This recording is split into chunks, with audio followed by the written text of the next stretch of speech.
atas nama Silvani Tarman, mahasiswa program studi pendidikan guru Madrasah Ibtidaiyah, semester 5, Fakultas Tarbiyah dan Ilmu Keguruan, Institut Agama Islam Muhammadiyah Sunda. Baik, dalam video kali ini saya akan memaparkan atau mempresentasikan hasil laporan magang saya di SD 1 di SD 149. Selamat menyaksikan.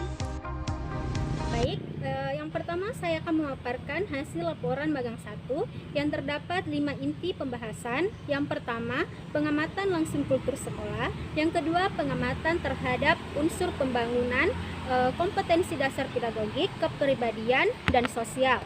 Yang ketiga, pengamatan terhadap unsur memperkuat pembangunan peserta didik. Yang keempat, pengamatan terhadap proses pembelajaran langsung di kelas. Yang kelima, pengamatan terhadap pelaksanaan refleksi pembelajaran. Yang pertama yaitu pengamatan kultur sekolah. Berdasarkan hasil pengamatan saya di SD Negeri 149 Tokinjong, di kelas 2 saya melihat siswa tersebut mencerminkan perilaku yang baik dan sopan antar sesama guru dan temannya. Adapun yang kedua yaitu kompetensi dasar pendidik. Yang pertama, kompetensi pedagogik. Dari hasil observasi langsung dalam kelas pada saat proses pembelajaran mengajar berlangsung tersebut sudah menggambarkan dirinya sebagai guru yang baik, karena guru menguasai karakteristik siswa. Guru juga memanfaatkan teknologi untuk kepentingan pembelajaran. Yang kedua yaitu kompetensi kepribadian. Dari hasil observasi kompetensi kepribadian, guru sangat bertindak sesuai norma-norma yang berlaku serta menampilkan dirinya sebagai sosok teladan bagi siswa-siswanya karena senantiasa menjaga perilaku dan ucapannya. Yang ketiga yaitu kompetensi sosial. Dari hasil observasi kompetensi sosial, guru kelas 2 berlaku adil terhadap siswa-siswanya, tidak diskriminatif atas latar belakang siswa. Selain itu, ia juga berkomunikasi secara aktif dengan para guru lainnya yang ada di sekolah. Yang ketiga yaitu pemahaman peserta didik. Berdasarkan hasil observasi, guru memahami betul bagaimana karakteristik siswa-siswanya. Guru juga memberikan kesempatan kepada para siswa untuk mengajukan pertanyaan mereka secara umum, mampu berpartisipasi aktif dalam suatu pembelajaran. Adapun proses pembelajaran, yang pertama yaitu persiapan, menyiapkan ruang kelas dan media pembelajaran. Yang kedua, membuka pembelajaran, menyiapkan kompetensi yang akan dicapai dan rencana kegiatan pembelajaran. Yang ketiga, inti pembelajaran, penguasaan materi pembelajaran, mengaitkan materi dengan pengetahuan, lalu yang relevan, mengaitkan materi dengan media kehidupan siswa, melaksanakan pembelajaran sesuai dengan kompetensi yang akan dicapai, kemudian melaksanakan pembelajaran sesuai dengan tingkat perkembangan peserta didik.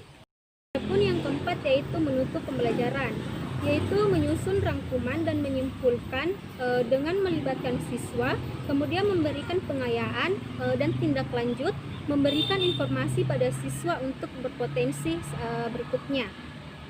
Baik, adapun untuk magang 2 yaitu terdapat 4 inti pembahasan. Yang pertama, penelaahan terhadap kurikulum dan perangkat pembelajaran yang digunakan guru. Yang kedua, perancangan RPP. Yang ketiga, pengembangan bahan ajar. Yang keempat, pengembangan perangkat evaluasi. Baik, yang pertama yaitu telaah kurikulum dan silabus. Yang pertama, kesesuaian silabus dengan SK dan KD. Dari hasil telaah di SD 149 Tokinjong, silabus dan SK dan KD itu sudah sesuai. Dapat dilihat ketika kita melihat RPP yang disusun oleh pendidik sudah sesuai dengan silabus yang digunakan. Yang kedua yaitu kesesuaian indikator dengan KD.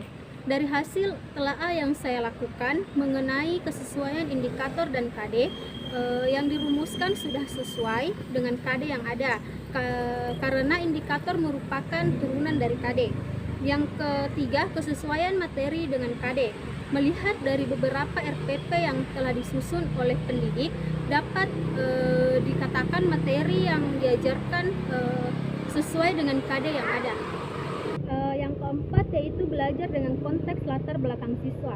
Pendidik selalu mengusahakan untuk menyesuaikan pengalaman belajar dengan mengaitkan materi dan realita di sekitar peserta didik. Yang kelima, sesuai alokasi waktu dengan cakupan materi. Berdasarkan hasil telaah terkait alokasi dan cakupan materi yang dirumuskan pendidik dalam RPP dan implementasinya dalam proses pembelajaran dan materi yang disampaikan mampu dirampungkan kurang dari waktu yang telah direncanakan. Yang ketujuh, kesesuaian sumber belajar media dengan materi.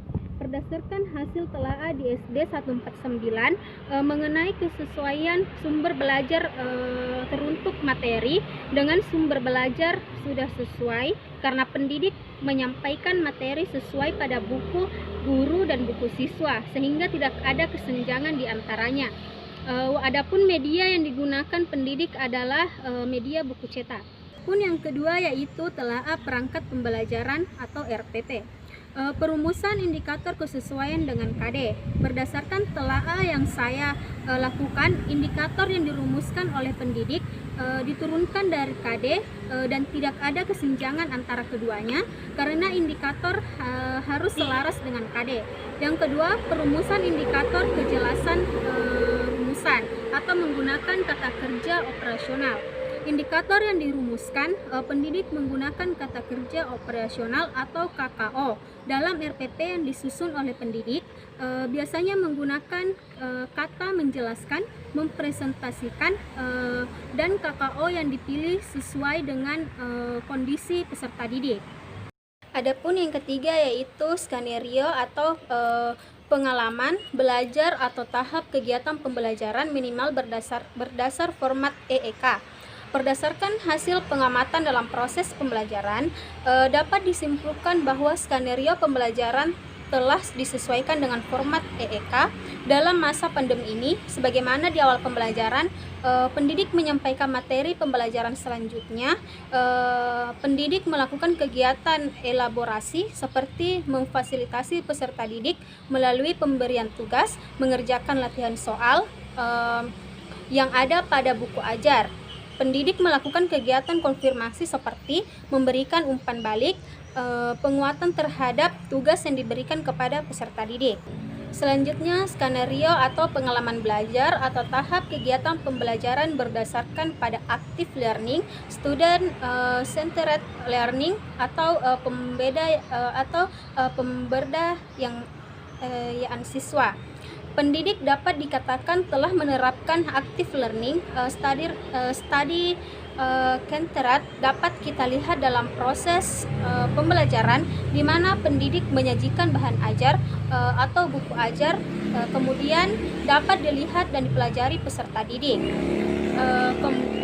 Kemudian pendidik meminta kepada peserta didik untuk mencatat dan mengerjakan soal-soal yang diberikan kepada guru. Adapun kesesuaian pengalaman belajar dengan konteks latar belakang siswa. Mengenai pengalaman belajar, pendidik selalu berusaha menyesuaikan dengan latar belakang peserta didik sehingga peserta didik mudah memahami suatu materi. Adapun yang keempat yaitu yang pertama, kesesuaian pendekatan, model, strategi, metode dengan hakikat mata pelajaran. Berdasarkan hasil telaah yang telah saya lakukan di masa pandemi ini, pendidik tidak melampirkan model strategi dalam RPP. Jika dilihat dari proses pembelajarannya, pendidik menggunakan strategi yang beragam, seperti pendidik menggunakan beberapa strategi berikut ini: strategi pembelajaran inquiry, SPI, strategi pembelajaran peningkatan kemampuan berpikir SPKB, dan strategi pembelajaran kooperatif SPK, yang mana strategi tersebut sesuai dengan pendekatan saintifik dan metode ceramah, tanya jawab, dan pemberian tugas yang dicantumkan pendidik dalam RPP. Yang kedua, kesesuaian pendekatan, model, strategi, metode dengan materi.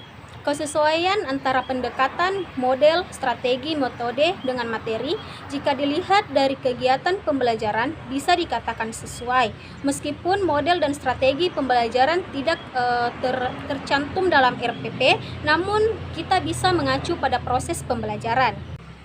Kemudian yang ketiga, kesesuaian pendekatan, model, strategi, metode dengan karakteristik siswa. Berdasarkan hasil telaah yang saya lakukan, pendekatan, model, strategi dapat dikatakan sesuai dengan karakteristik peserta didik karena pendidik memilih strategi, model, dan metode yang relatif sesuai dengan kemampuan peserta didik tersebut. Adapun yang kelima yaitu yang pertama, kesesuaian sumber belajar media dengan materi. Sumber belajar media yang digunakan dapat dikatakan sudah sesuai dengan materi ajar yang disampaikan pendidik dengan menggunakan buku ajar. Kemudian yang kedua, kesesuaian sumber belajar media dengan materi dengan karakteristik siswa. Adapun yaitu pendidik selalu mengusahakan agar media yang digunakan dan sumber belajar agar sesuai dengan karakteristik siswa. Yang ketiga, kesesuaian sumber belajar media dengan fasilitas yang tersedia di sekolah. Kesesuaian sumber belajar atau media dengan fasilitas yang tersedia di sekolah. Namun saat pandemi sekarang ini, pendidik menggunakan Android untuk melakukan atau melaksanakan kegiatan proses belajar mengajar jarak jauh atau daring.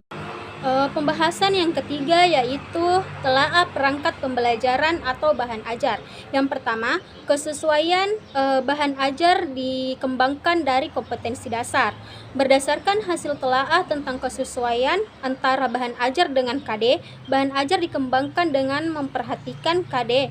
Dengan memperhatikan KD, pendidik juga menggunakan bahan ajar yang lain. Seperti lingkungan pendukung dari materi ajar dengan tetap memperhatikan KD. Ya, adapun yang kedua yaitu valid atau bahan ajar memuat aspek-aspek esensial materi pembelajaran untuk kepentingan pencapaian kompetensi dasar. Berdasarkan hasil telaah saya lakukan dalam menyusun bahan ajar sudah sesuai dengan aspek-aspek esensial materi pembelajaran untuk kepentingan pencapaian pembelajaran untuk kompetensi dasar. Adapun yang ketiga, menarik atau bahan ajar dipaparkan dengan mencontoh-contoh gambar-gambar dengan warna menarik dan latihan. Pendidik menyajikan materi atau bahan ajar disertai dengan gambar-gambar yang sesuai dengan karakter anak SD yang senang dengan gambar animasi dengan varian warna yang berbeda-beda. Adapun yang keempat yaitu kemudahan. Bahan ajar ditata sesuai dengan tingkat perkembangan berpikir peserta didik. Pendidik menata bahan ajar dengan mempertimbangkan perkembangan berpikir peserta didik. Yang kelima, konsisten dengan realita fenomena kehidupan. Bahan ajar memuat realita kehidupan sosial, alam atau budaya. Pendidik selalu berusaha mengaitkan antara bahan atau materi ajar dengan kehidupan nyata yang dialami atau yang ada di sekitar peserta didik. Yang keenam, kegunaan atau bahan ajar sesuai dengan kebutuhan peserta didik. Berdasarkan telaah yang saya lakukan, bahan ajar diberikan sesuai dengan kebutuhan peserta didik. Adapun yang ketujuh yaitu kenurutan atau bahan ajar yang dipaparkan secara logis dan sistematis. Berdasarkan hasil telaah tentang kerunutan, pendidik menyajikan bahan ajar secara sistematis dan tentunya logis. Adapun pembahasan yang keempat mengenai telaah perangkat pembelajaran atau instrumen evaluasi. Yang pertama, kesesuaian kisi-kisi dengan cakupan pokok bahasan dalam kurikulum. Pendidik membuat kisi-kisi yang akan diberikan kepada peserta didik berdasarkan indikator dan kompetensi dasar yang telah ditentukan. Yang kedua, kisi-kisi mencakup semua ranah kompetensi dalam bidang studinya. Pendidik membuat kisi-kisi yang mencakup semua ranah, baik itu kognitif, efektif, ataupun psikomotorik. Yang ketiga, jumlah butiran soal. Pendidik membuat jumlah butiran soal. Pendidik membuat soal dengan mempertimbangkan alokasi waktu, Yang biasanya ulangan ada 90 menit, sedangkan tugas harian biasanya disesuaikan dengan waktu yang tersisa. Yang keempat, butiran soal menggunakan bahasa yang mudah dipahami oleh peserta didik. Pendidik dalam membuat soal-soal menggunakan bahasa yang mudah dipahami oleh peserta didik dan tidak berbelit-belit dan tidak banyak menggunakan bahasa ilmiah.